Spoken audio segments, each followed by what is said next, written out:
Selamat malam pemirsa, Anda masih menyaksikan Breaking News TV One bersama saya Ken Ana, masih mengenai wafatnya Paus Fransiskus pemirsa, dan kami akan ajak Anda langsung berbincang. Kali ini bersama dengan Menteri Agama Republik Indonesia, ada Bapak Nazarudin Umar. Selamat malam, Assalamualaikum Pak Menteri. Waalaikumsalam warahmatullahi wabarakatuh. Selamat malam para pemirsa. Ya, Pak Menteri tentu sudah mendengar kabar duka datang dari Paus Fransiskus yang wafat pada hari ini. Apabila kita mengenang kebersamaan antara Pak Menteri dan juga Paus Fransiskus yang masih jelas dalam ingatan pada saat kunjungan Paus ke Indonesia September 2024. Mungkin Pak Menteri bisa berbagi kenangan kebersamaan tersebut bersama dengan mendiang Paus Fransiskus? Iya, hari ini ada sangat menarik ya, karena tadi pagi jam 9 saya didatangi oleh utusan Paus ya, membawa undangan untuk mengundang saya dalam satu conference di Vatikan ya. Tapi pada bulan September ya, saya katakan mudah-mudahan kita bisa berjumpa lagi Paus Fransiskus ya, seperti pertemuan di Istiqlal. Iya, apalagi sekarang kan barusan keluar dari rumah sakit sudah getting better katanya ya. Jadi siang saya mendengarkan kabar wafat. Waduh, saya sangat kaget. Banyak sekali kesan-kesan khusus yang bisa saya ceritakan dalam waktu singkat ini. Pertama ketika baru saja datang, atau begini, rencana kedatangannya ke Istiqlal itu sudah 3 kali direncanakan. Betul.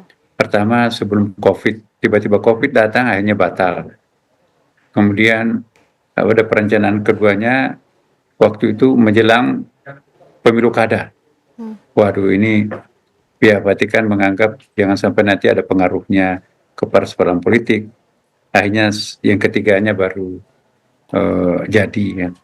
Dan persiapan-persiapan untuk menjemput beliau juga itu sangat khusus ya, karena pertama dia tidak mau menggunakan mobil mewah, mobil besar.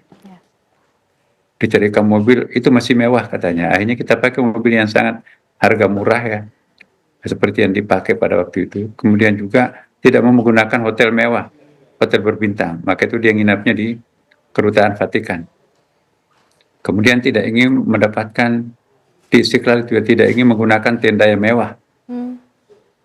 Ya, jadi terpaksa kita pesan tenda yang menengah, tapi bukan juga yang kumuh ya. Kemudian makanan tidak ingin sesuatu yang sangat mewah gitu. Pokoknya hindari kemewahan. Kemudian juga hindari protokol yang berlebihan. Ya, akhirnya seperti itu yang kita lakukan di Istiqlal. Nah, begitu saya jemput, tangan saya digenggam tidak mau dilepas ya. Saya bilang gimana ya, ini kan orang lain juga mau salaman, tapi tangan saya digenggam erat.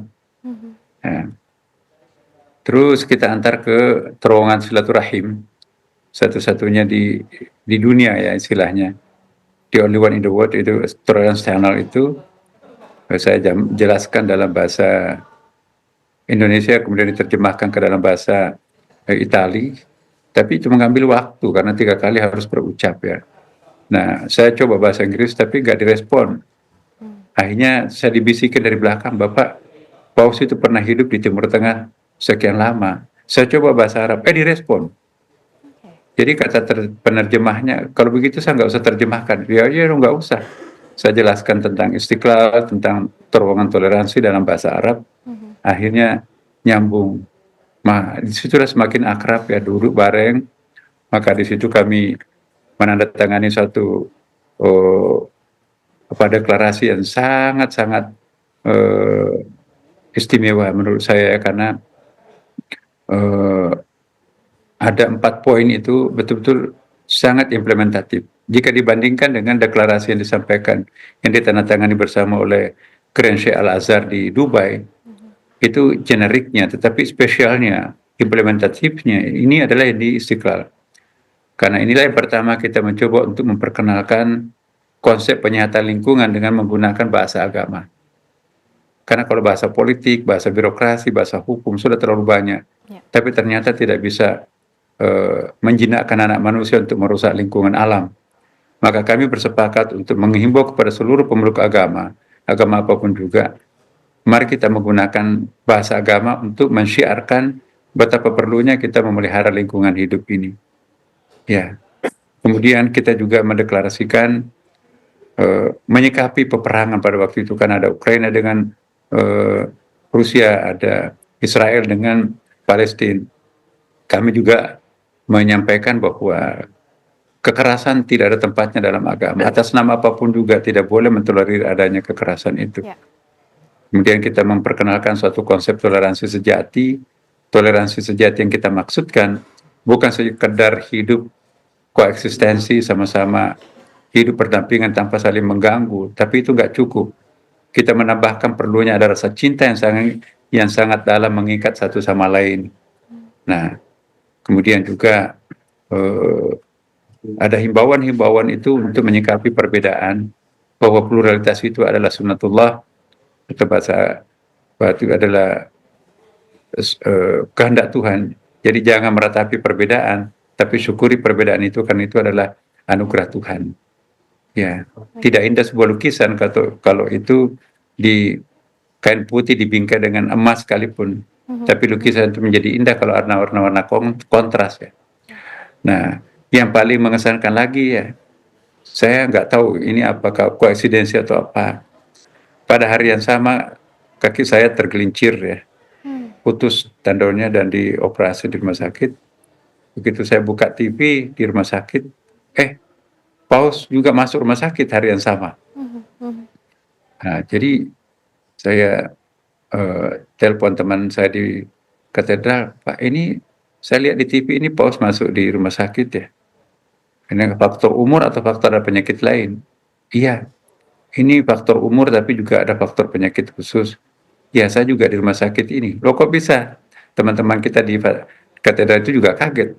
Imam besar masuk rumah sakit hari yang sama dengan Paus. Nah, jadi itu mungkin koinsidensi ya, kebetulan. Tetapi poin saya bahwa banyak hal yang perlu kita pelajari dari beliau. Kesederhanaannya ya. Kemudian yang kedua adalah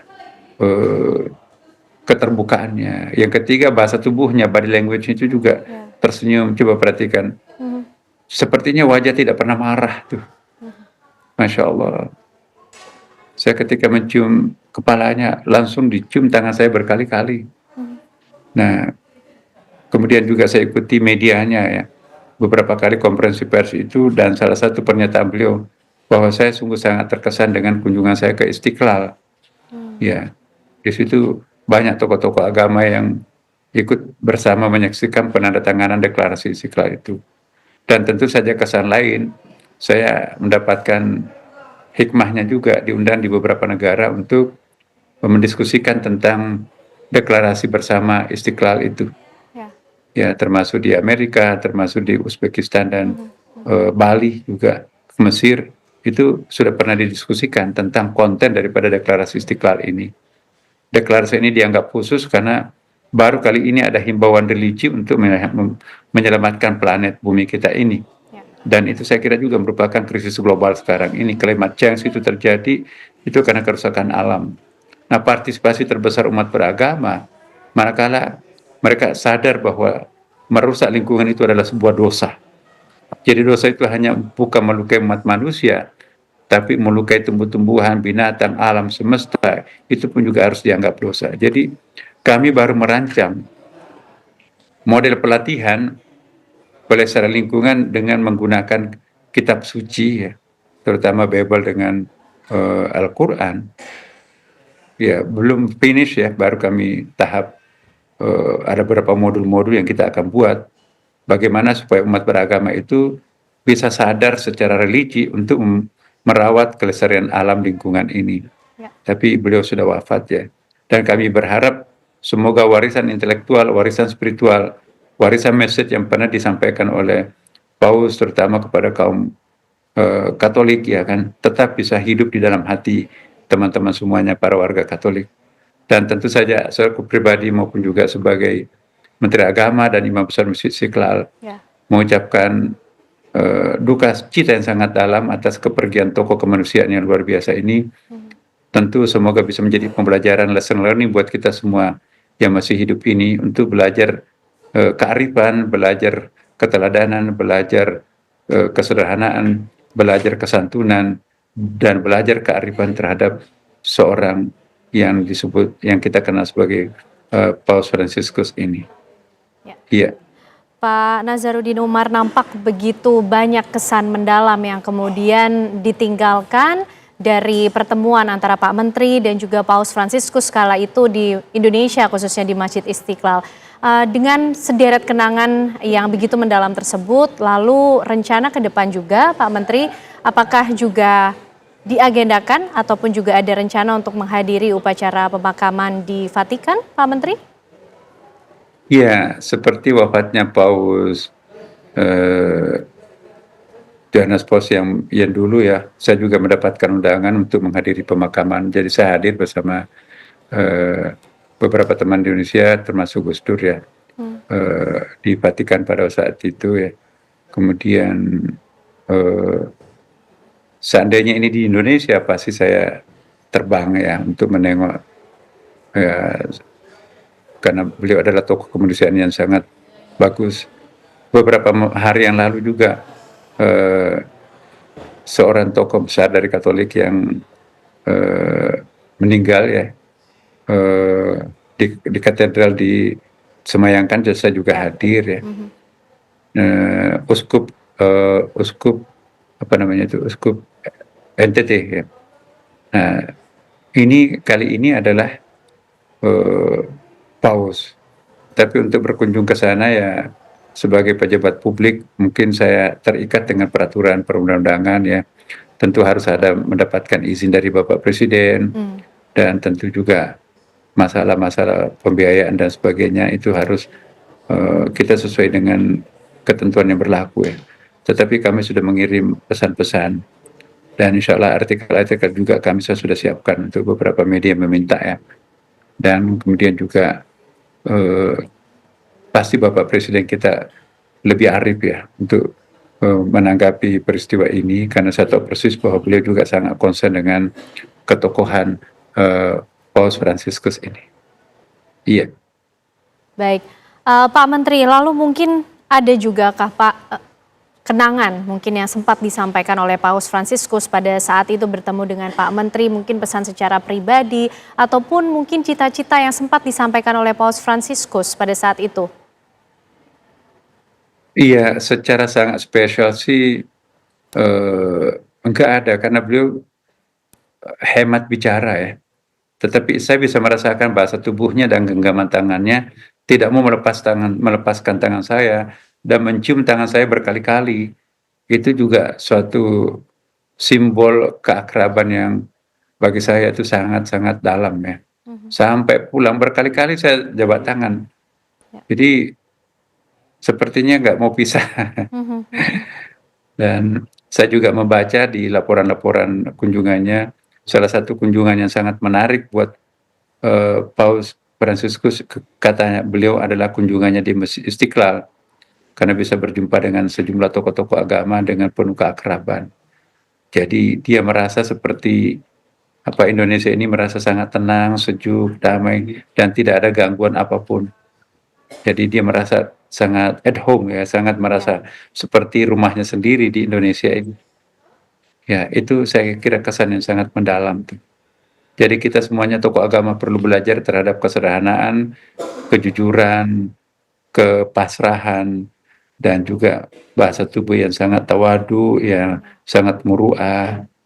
Ya, itu tantangan buat kita selaku tokoh umat beragama ya. Kesederhanaan itu ternyata bisa melahirkan sesuatu yang monumental. Kesederhanaannya bisa melahirkan sesuatu yang besar. Jadi tidak harus besar mengeluarkan sesuatu yang besar. Sesuatu yang kecil bisa melahirkan sesuatu yang sangat monumental dan besar. Itulah yang dicontohkan oleh Paus yang rela mewakafkan hidupnya ya. Seperti kita tahu bahwa Paus dan Roma itu kan tidak boleh kawin ya kan. Nah, berarti bayangkan itu salah satu pengorbanan kemanusiaannya. Dia merelakan dirinya untuk mandiri menyendiri ya, tanpa mengenal istri dan anak demi untuk pengabdiannya kepada dunia kemanusiaan. Jadi itu sangat-sangat penting untuk kita camkan dalam hati. Baik, tentu meninggalkan pesan yang luar biasa, begitu juga dengan kenangan yang indah dan juga mendalam atas kepergian dari Paus Fransiskus. Terima kasih Menteri Agama Republik Indonesia Bapak Nazarudin Umar malam hari ini sudah mau berbagi kenangan yang baik tentunya dan begitu mengharukan bersama dengan Paus Fransiskus. Terima kasih Pak Menteri, selamat malam. Assalamualaikum Bapak. Selamat malam. Waalaikumsalam warahmatullahi wabarakatuh. Baik pemirsa, tentu kami juga masih akan ajak Anda untuk memperbarui informasi mengenai wafatnya Paus Fransiskus. Kali ini kami ajak Anda untuk bergabung dengan Romo Aldo Foya yang saat ini sudah berada di Roma.